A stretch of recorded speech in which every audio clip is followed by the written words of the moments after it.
CBN Direito.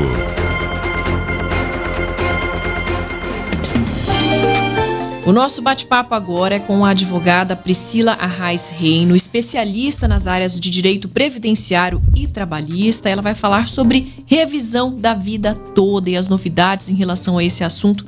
Bom dia, doutora Priscila. Obrigada pela presença. Bom dia, Dani. Eu que agradeço a oportunidade de estar aqui na CBN Campo Grande para falar sobre um assunto de tanta importância. E eu começo te perguntando o que é revisão da vida toda? A revisão da vida toda é uma revisão que prevê a inclusão dos salários de contribuição da vida inteira, por isso se chama revisão da vida toda, no cálculo do benefício da pessoa, tá? O que aconteceu? Em 98, houve a reforma da Previdência número 20, que trouxe uma alteração na regra de cálculo de aposentadoria. Até então, as pessoas se aposentavam com os últimos 36 meses de contribuição. E aí ficava aquela corrida para contribuir melhor nos últimos 3 anos, né? Muita gente ainda acha que essa regra está em vigor, mas já ela caiu em 98.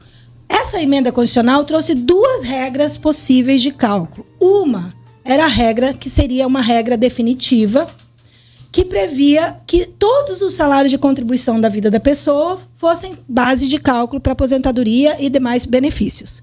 A regra de transição, que era a regra que deveria ser aplicada a todos que já estavam contribuindo lá em 1999, na verdade, porque entrou em vigor em 99, essa regra de transição ela previa o seguinte, que só seriam base de cálculo para aposentadorias, pensões e tarará, os salários de contribuição de julho de 94 em diante. Ou seja, pegou-se aquele momento em que houve a mudança da moeda para facilitar a vida do INSS no cálculo e seriam excluídos todos os salários de contribuição anteriores. E aí o que acontece com aquelas pessoas que começaram a contribuir em 70, em 80, né, e tinham um bom salário de contribuição? Esses salários de contribuição eram excluídos totalmente e não considerados para fins de cálculo da aposentadoria.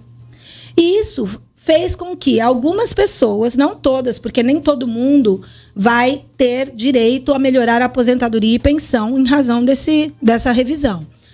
A partir dali, todo mundo se aposentou com a regra de transição, porque ela era de aplicação obrigatória, não podia escolher qual era melhor. E por conta disso, muita gente que tinha bons salários de contribuição anteriores, ou então poucos salários de contribuição a partir de julho de 94, teve aí um prejuízo real em razão dessa regra de transição que era obrigatório, tá? E agora, então, houve uma decisão favorável à revisão da vida toda. Foi aí o ministro Alexandre de Moraes, né, que então deu essa decisão mudando a situação, é isso? Isso. O que aconteceu? Percebendo que algumas pessoas eram prejudicadas com a aplicação da regra de transição, houve aí uma avalanche de processos na justiça discutindo a possibilidade de aplicação da regra definitiva e não transitória, né, de transição, para poder melhorar a aposentadoria. E se chamou de revisão da vida toda. Esses processos, no número que foi para a justiça, acabou chegando no STJ um processo e o STJ julgou favorável à revisão da vida toda. Ou seja, se a pessoa começou a contribuir antes de 94 e se aposentou depois de 99, depois dessa lei, e for melhor a aplicação da regra definitiva do que a regra de transição, tem direito a escolher a regra definitiva e melhorar a sua aposentadoria, pensão e tarará. O STJ decidiu isso, aí foi para o Supremo, e o Supremo estava com esse julgamento pendente. O relator desse processo, que chegou no Supremo, foi o ministro Marco Aurélio, que se aposentou. Foi o último voto que ele deu ali em favor dos aposentados, pensionistas e tarará. Ministro Marco Aurélio foi o relator e o condutor do primeiro voto, que disse que sim, era possível a aplicação da regra definitiva em vez da regra de transição, caso fosse mais benéfica. Depois disso, no dia, a gente ficou ali com 5 votos a favor e 5 contra. O ministro Alexandre de Moraes pediu vista e deu o voto dele agora, dia 25, nos primeiros minutos do dia 25 de fevereiro. Como que está o julgamento agora? Né? Nós estamos com 6 votos a favor e 5 contra. Não há mais nenhum ministro para votar, né? Mas como esse julgamento está no plenário virtual, existe uma regra processual que define que o julgamento vai terminar 5 dias úteis depois do seu início, que vai acontecer dia 8 de março. Portanto, dia 8 de março deve ser proclamado o resultado final, depois vai ser publicado o voto, vai ser publicada a decisão, e a partir de então a gente tem aí uma decisão de fato formalizada, né? E aí eu te pergunto, quem pode pedir revisão da vida toda? Eu quero dizer para você que muita gente tem direito de analisar se vai melhorar seu benefício ou não. Porque todo mundo que se aposentou a partir de 1999, tá? E recebeu o primeiro pagamento da sua aposentadoria, ou do seu auxílio-doença, ou da sua pensão, nos últimos 10 anos e 1 mês, podem requerer a revisão da vida toda. Mas antes de requerer a revisão da vida toda, Dani, é muito importante que as pessoas avaliem, façam cálculo. Porque nem todas as pessoas vão ter um ganho real com a inclusão dos salários anteriores. Isso é uma questão de cálculo.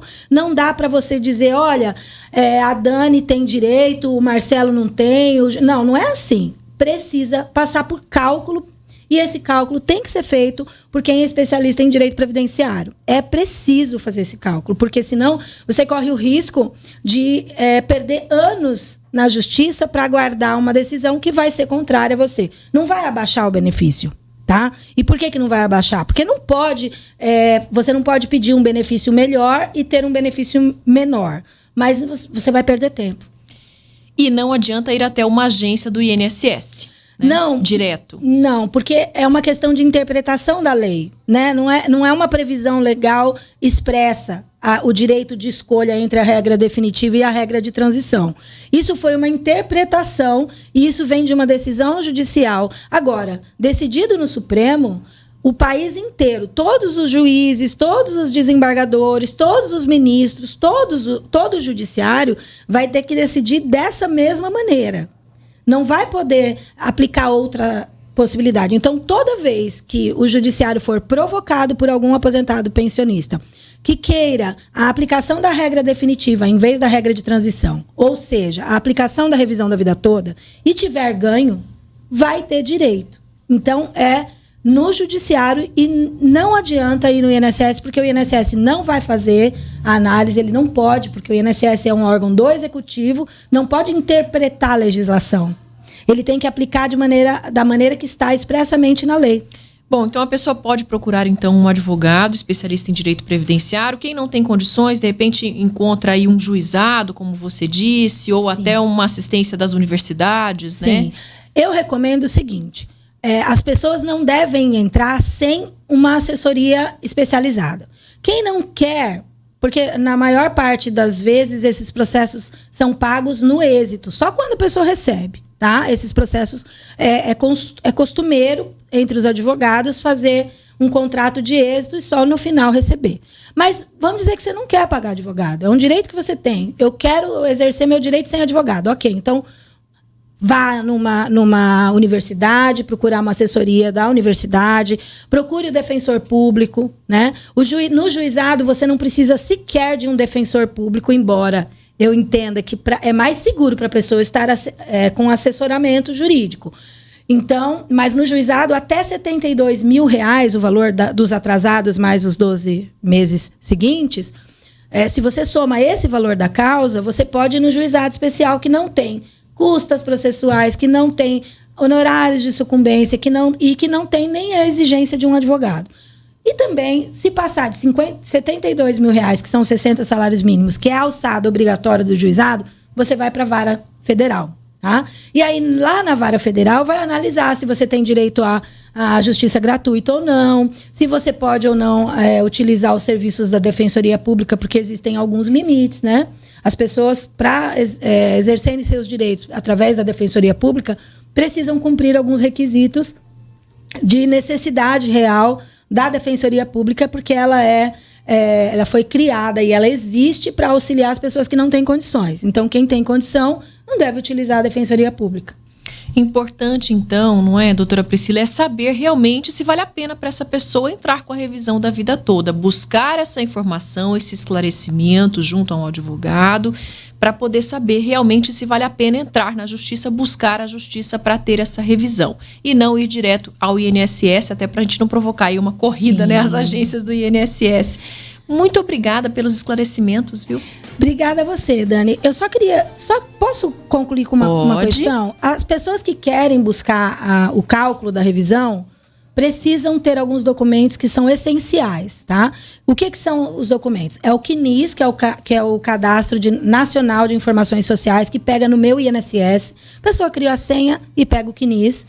Ele tem que estar no site do meu INSS. Fora isso, você pode escanear ou digitalizar a sua carteira de trabalho para levar para o advogado da sua confiança ou para o defensor. Ele vai precisar da carteira de trabalho. Por quê? Porque no CNIS não tem os salários de contribuição anteriores a 82. Então, se você começou a trabalhar antes de 82 e você quer a aplicação da revisão da vida toda, obrigatoriamente você precisa levar a carteira de trabalho. E, por último, a carta de concessão do benefício que você quer revisar, que também você encontra no meu INSS. Agora, sem tomar mais seu tempo, muito obrigada e eu estou à disposição quando precisar. Muito bom, obrigada por todas essas informações importantes, que isso vai mexer com a vida de muita gente pelas próximas semanas, pelos próximos meses. Um ótimo dia. Muito obrigada. 9h51 em Mato Grosso do Sul. CBN Direito.